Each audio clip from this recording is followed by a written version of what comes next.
सरकार ने gold monetization scheme को और बेहतर बनाने के लिए इसके नियमों में बदलाव किया है। नई स्कीम में सभी सरकारी बैंकों के साथ ज्वेलर्स को भी शामिल किया जा रहा है।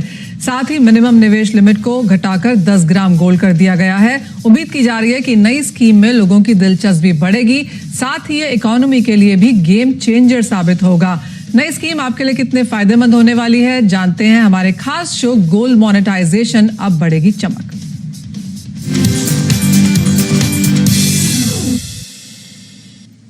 शो में हमारे साथ जुड़े हैं पहले इंडिया फाउंडेशन की Nirupama Soundararajan, Moneylicious capital advisory services के Jaiprakash Gupta, gem and jewellery trade council of India के शांति भाई पटेल एंड द्वारा स्मार्ट गोल्ड के संजीव अग्रवाल। आप सभी का कार्यक्रम में स्वागत है। निरुपमा, आपसे पहले शुरुआत करना चाहेंगे और 2021 की शुरुआत यहाँ पर बुलियन इंडस्ट्री के लिए काफी जोर शोर से हुई है। हमने बजट में यहाँ पर इंपोर्ट ड्यूटी में कटौती होते हुए देखी। बुलियन एक्सचेंज को अब एक रेगुलेटर मिला है सेबी के लिहाज से, और ऑफ कोर्स जिस तरह का रिवैम्प हमने गोल्ड मोनेटाइजेशन स्कीम में आता हुआ देखा है, वो जो बाजार एक्सपेक्ट कर रहा था उससे भी काफी बेहतर है। ऑफ कोर्स हर एक के बारे में यहाँ पर बात करेंगे, लेकिन पहले गोल्ड मोनेटाइजेशन स्कीम के बारे में बात कर लेते हैं। और जिस तरह से बैंकों और ज्वेलर्स को यहाँ पर दायरे में लाया गया है, आपको क्या लगता है किस तरह का इन्वेस्टमेंट, किस तरह की अवेयरनेस और कितना समय यहाँ पर लग सकता है? आई थिंक जो चेंजेस लेकर आए हैं ना, ये काफी दिन से, काफी सालों से इनकी बात हो रही है एंड अभी जो लेकर आए हैं माहौल का, इकोनॉमी का जैसा है, ये टाइम भी सही है जहां पे गोल्ड में इंटरेस्ट ज्यादा होता है और जैसे डिपॉजिट अगर कर पा रहे हैं तो इंटरेस्ट भी उनको मिलेगा कंज्यूमर को, तो उनके लिए एक एक्स्ट्रा सोर्स ऑफ इनकम होता है। क्योंकि इस बार ये गाइडलाइन में बताया गया है कि हर पब्लिक सेक्टर बैंक को पार्टिसिपेट करना चाहिए और हर सिटी में जितने भी ब्रांचेस हैं उनमें से 1/3 ब्रांचेस को जीएमएस ऑफर करना चाहिए। तो इसका मतलब यह है कि जो रीच है कंज्यूमर के लिए वो ज्यादा होता है। एक्सेसिबिलिटी एक्चुअली को नजर में रखते हुए उन्होंने ये रेगुलेशन लेकर आए हैं सो दैट एक्सेसिबिलिटी ज्यादा हो जाए और इन्वेस्टमेंट भी ज्यादा हो जाए। और जो 30 ग्राम का गोल्ड है, जो मिनिमम इन्वेस्टमेंट था, उसको 10 में लेकर आने में और भी आपका बेस बढ़ेगा। तो इस मेरे हिसाब से तो ये बहुत बड़ा बूस्ट देगा जीएमएस के लिए। एंड हम शायद रिटेल गोल्ड जो भी है हमारे पास, जो स्टॉक है डोमेस्टिक गोल्ड, वो बाहर आता हुआ हम देखेंगे अभी। ऑफ कोर्स यहाँ पर काफी सारे चेंजेस तो किए गए हैं निरुपमा, लेकिन फाइनल चीज यही है कि क्या हम यहाँ पर सोने के जो होल्डर्स हैं, खरीदार हैं, कंज्यूमर्स हैं, क्या वो सोना हम यहाँ पर अभी भी मोबिलाइज कर पाएंगे? ऑफ कोर्स वो बैंक के पास नहीं जा पाते थे पहले, अब वो अपने ज्वेलर्स के पास जाएंगे, लेकिन क्या ये सोना हम घरों, मंदिरों, ट्रस्ट में से निकलता हुआ आप भी देखते हैं? और क्या क्वांटम आपको लगता है कि यहाँ पर इस साल, अगले साल में आता हुआ नजर आएगा? क्योंकि ये स्कीम 2015 में लॉन्च की थी और इसे सक्सेसफुल नहीं कहा जा सकता। अब ऑफ कोर्स यहाँ पर काफी चेंजेस हुए हैं, कितना असर पड़ता हुआ देखती हैं आप? देखिए, इसमें जो सबसे बड़ा चेंज ये है कि ज्वेलर्स को फॉर्मली उन्होंने कोऑप्ट कर दिया है सिस्टम में। बट इसमें जो मेरे लिए एक क्वेश्चन अभी भी जो रहता है, जो ज्वेलर्स को वो एजेंट्स तो बना दिया है, बट उसमें क्लॉज एक भी डाला है कि जो ज्वेलर्स सीपीटीसी बनेंगे, मतलब बीआईएस ने ऑलरेडी सीपीटीसी का एक रूल्स बना के रखा है, तो जो ज्वेलर्स ऑलरेडी सीपीटीसी बनेंगे उन्हीं को आप कलेक्शन एजेंट भी मान सकते हैं। और जो ज्वेलर्स, ये जो फैसिलिटी है जहां पे ज्वेलर्स सीपीटीसी ऑलरेडी बन सकते हैं, वो तो पहले से है। पर बात यह है कि वो सीपीटीसी गाइडलाइंस अगर आप देखेंगे, जिसमें आप बीआईएस ने बोला है कि फायर एसे होना जरूरी है, व्यूइंग गैलरी होना जरूरी है, और काफी सारे ऐसा है जो ज्वेलर्स के लिए मुश्किल था पहले। तो मुझे ये कैसे सर्कमवेंट होगा ये मुझे पता नहीं है, बट अगर ये हो जाता है और अगर ज्वेलर्स आएंगे, क्योंकि एंड में कंज्यूमर्स का फर्स्ट पॉइंट ऑफ कांटेक्ट सोने को लेकर एटलीस्ट ज्वेलर होते हैं, तो अगर ज्वेलर्स को अच्छा सा ज्वेलर्स अपने खुद के कस्टमर्स को मोबिलाइज कर पा रहे, तो आप कलेक्शंस काफी सारा देखेंगे इस साल के अंदर ही। ऑफ कोर्स यहाँ पर काफी सारे चेंजेस करने की जरूरत है और कुछ क्लैरिटी ऑफ कोर्स यहाँ पर बाजार में आनी है। अभी आरबीआई की गाइडलाइंस आएंगी तो हमें पता चलेगा कि किस तरह के यहाँ पर डिटेल्स निकल के आ सकते हैं। और वही हाल काफी हद तक यहाँ पर बाकी जो गोल्ड बुलियन एक्सचेंज है वहां पर भी सेबी की तरफ से अभी काफी क्लैरिटी आनी बाकी है, तो बाजार उसका भी यहाँ पर इंतजार कर रहा है। और बीआईएस का भी, that is the point, BIS का भी आना है कि ज्वेलर्स अगर सीपीटीसी बनेंगे, क्या एग्जिस्टिंग गाइडलाइंस के अंदर ही बनेंगे या कुछ और अलग सा निकालेंगे, so that it becomes easier for them. जी हाँ, तो काफी सारी क्लैरिटी अभी यहाँ पर वेरियस इंस्टीट्यूशंस, रेगुलेटर्स की तरफ से आनी बाकी है। संजीव, आपका एक टेक क्या है, क्योंकि माना यही जा रहा है कि 2021 काफी हद तक एक गेम चेंजर हो सकता है जब हम बुलियन इंडस्ट्री की यहाँ पर बात करते हैं। काफी सालों से बहुत सारी कॉन्वर्सेशंस यहाँ पर चल रही हैं, लेकिन फाइनली हम यहाँ पर अब रिफॉर्म्स आता हुआ देख रहे हैं। ऑन ग्राउंड टेकिंग ऑफ आप कब तक होता हुआ देखेंगे? पहले आपके परमिशन से मैं आपके दर्शकों को बताऊं इसका ऑब्जेक्टिव क्या है गोल्ड मॉनेटाइजिंग स्कीम का। गोल्ड मॉनेटाइजिंग स्कीम जो 1999 में इंट्रोड्यूस किया गया था गवर्नमेंट ने, ऑब्जेक्टिव था कि जो सोना घरों में पड़ा हुआ है, जो अनयूटिलाइज सोना पड़ा हुआ है, उसको कैसे यूटिलाइज करें और उसको फाइनेंशियल सेक्टर में डालें जिससे टोटल इंपोर्ट ऑफ गोल्ड कम हो जाए। तो जब 99 के बाद इतने सालों 16 सालों तक सिर्फ 2 टन इकट्ठा हुआ था और एसबीआई और इंडियन बैंक 2 बैंक थे जो एक्टिव थे। उसके बाद रिसेंटली गवर्नमेंट ने शशिकांत दास कमेटी ने सेटअप की गई थी to look into how to improve things further. और फिर 2015 में काफी ज्यादा रिवैम्प किया था गोल्ड मॉनेटाइजिंग स्कीम।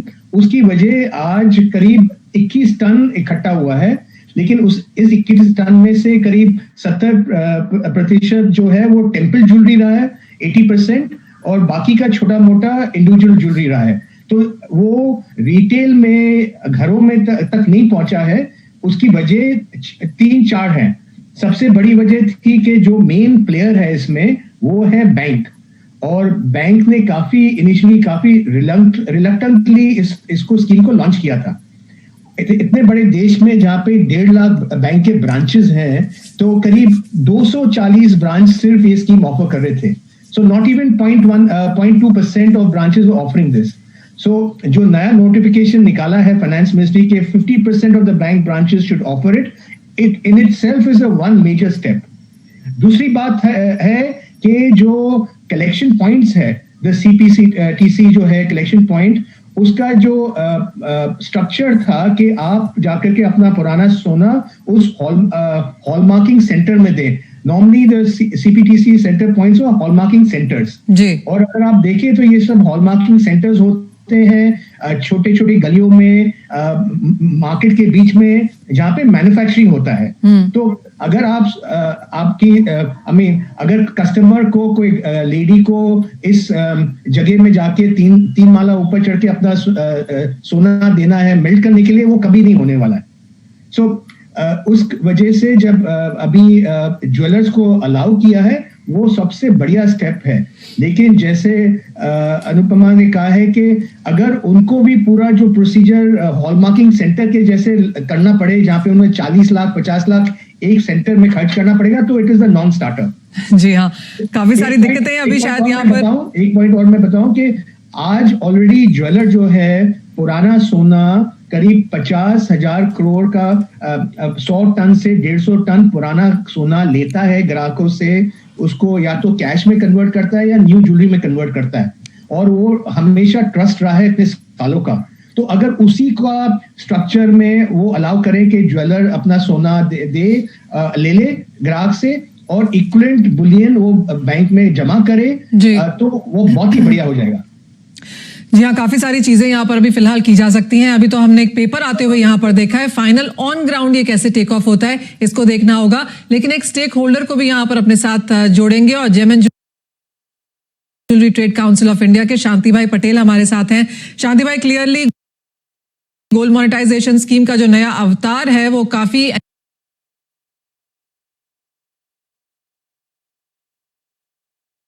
एनकरेजिंग है।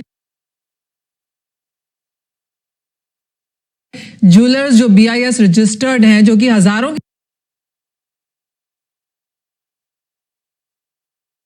की तादाद में है, अब यहां पर एक मोबिलाइजिंग एजेंट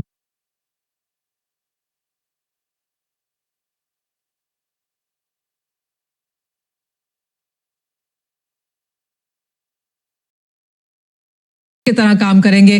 कितनी एक्साइटमेंट है ज्वेलर्स को इसको लेकर,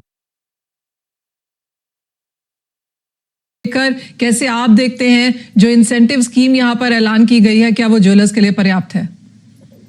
एक तो इस स्कीम का हम जेमन ज्वेलरी सेक्टर की तरफ से सभी ज्वेलर्स उनका स्वागत करते हैं। दूसरा तो इसमें बहुत टाइम से हमारी जो रजूआत थी सीआई की, फिक्की की और ऑल इंडिया के सभी ज्वेलर्स भाइयों की और ऑर्गेनाइजर की, वो स्कीम में इंक्लूडिंग करने के लिए सबको हमारी तरफ से तो बधाई देता हूं कि इस स्कीम ज्वेलर्स के लिए, कंज्यूमर के लिए, गवर्नमेंट के लिए और बैंकों के लिए बहुत कुछ फायदा कारक रहेगी।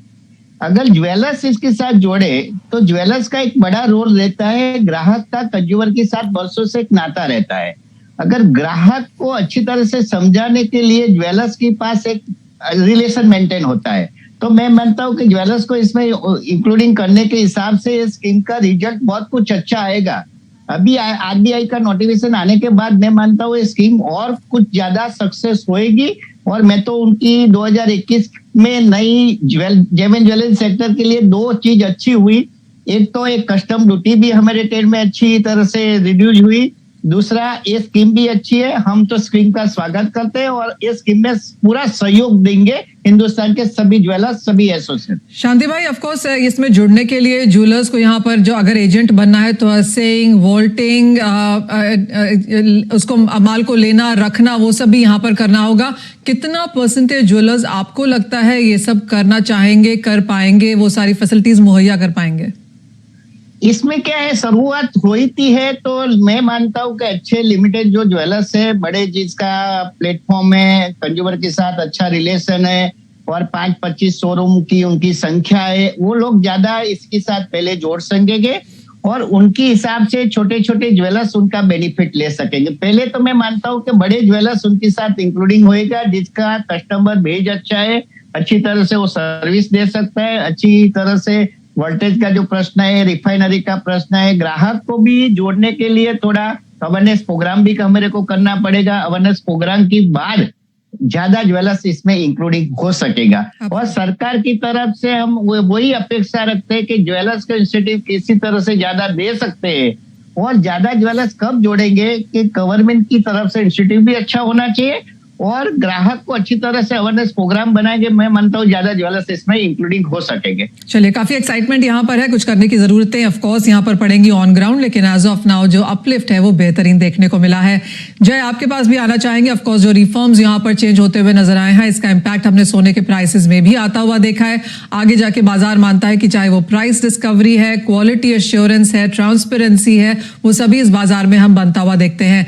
आप क्योंकि यहाँ पर सोने के प्राइसेस को फॉलो करते हैं, डिमांड के नंबर्स को भी आप देखते हैं, आपको क्या लगता है किस तरह से इंडियन ट्रेंड हम यहाँ पर सोने की खरीदारी की तरफ आता हुआ देखेंगे? जी मनीषा, देखिए जो भी अभी तक एक ब्रॉड फ्रेमवर्क आया है इस नए स्कीम का, जो इंटेंशन मुझे यही लगता है कि जिस हिसाब से बजट में हम लोगों ने देखा कि यहाँ पे एक्सपेंडिचर पे बहुत जोर है गवर्नमेंट की तरफ से, तो ये इन लाइन ही है उस स्ट्रेटेजी का, क्योंकि जब तक आप गोल्ड को मेन स्ट्रीम में नहीं लाएंगे आप उससे इन्वेस्टमेंट मल्टीप्लायर नहीं बढ़ा सकते हैं। और गवर्नमेंट का जो ऑब्जेक्टिव है यहाँ पे एग्रीगेट डिमांड को पुश देना कोविड के बाद, उसमें ये बहुत ही हेल्पफुल रहेगा। दूसरी तरफ यहाँ पे जो रिटेल और छोटे ज्वेलर्स हैं उनके लिए भी एक न्यू टच पॉइंट्स खुलेंगे, जबकि कस्टमर्स उनके पास आएंगे अपने गोल्ड को यहाँ पे गोल्ड मोनेटाइजेशन स्कीम में देने के लिए, तो एक नया सेट ऑफ कस्टमर सेगमेंट भी यहाँ पे बनेगा। वो भी एक बड़ा अपॉर्चुनिटी दिखता है मुझे बैंक्स प्लस छोटे ज्वेलर्स के लिए। जहाँ तक डिमांड की बात है, देखिए अगर गोल्ड यहाँ पे हाउस होल्ड से अगर मेन स्ट्रीम में आता है तो थोड़ा सा यहाँ पे इंपोर्ट में फर्क जरूर देखने को मिलेगा, जिससे हो सकता है हमारी करेंसी में स्टेबिलिटी रहेगी। ओवरऑल यहाँ पे अगर गोल्ड प्राइसेस से इसको कोरिलेट करें तो मुझे लगता है gold prices are broadly going to be driven by यहाँ पे fiscal deficit, more macro factors, तो उसमें यहाँ पे कोई फंडामेंटल्स में मुझे बदलाव नहीं दिख रहा है। आगे चल के गोल्ड अच्छा जरूर रहेगा। यहाँ पे शॉर्ट टर्म में करेंसी को बेनिफिट हो सकता है, एक रिटेल पार्टिसिपेंट को एक अच्छी प्राइस डिस्कवरी मिल सकती है, उनका एक जो रिस्क है स्टोरेज रिस्क उससे उन्हें निजात मिल सकता है और यहाँ पे एक स्टेडी फ्लो ऑफ इनकम आएगा। प्लस गवर्नमेंट का जो ऑब्जेक्टिव है कि यहाँ पे जो डेड एसेट है उसको फिर से वो अलाइव करें और गोल्ड को मेन स्ट्रीम में लाएं, जिसके कारण वहाँ पे मनी मल्टीप्लायर इफेक्ट भी देखने को मिले। तो मुझे लगता है सब तरफ से बहुत बेहतरीन लग रहा है ये प्रपोजल। अब आगे जो यहाँ पे और फाइनल पॉइंट्स निकल के आएंगे उस पर स्टडी करना बहुत जरूरी है।